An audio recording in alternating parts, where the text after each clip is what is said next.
In a significant diplomatic move, European Commission President Ursula von der Leyen has led a delegation of 22 EU commissioners to New Delhi, marking a pivotal moment in India-EU relations.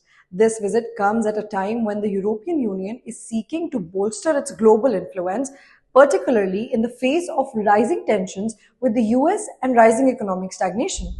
Hello, I'm Gunjan Handa, and this is Chronicle Reports. The EU's role in global affairs has been questioned recently, with its inability to effectively address conflicts such as the Ukraine crisis and its reliance on US military might. Additionally, the EU faces significant economic stagnation, which is a major driver behind its efforts to strengthen partnerships.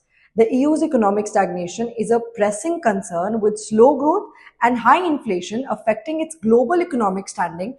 In this context, the proposed Free Trade Agreement or FTA with India is largely an economic entity aiming to boost trade and investment between the two regions.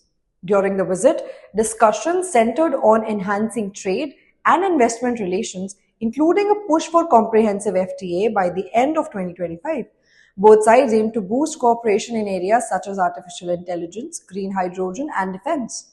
Prime Minister Narendra Modi and von der Leyen agreed to create a bold roadmap for the India-EU partnership beyond 2025, focusing on mutual benefits and strategic alignment.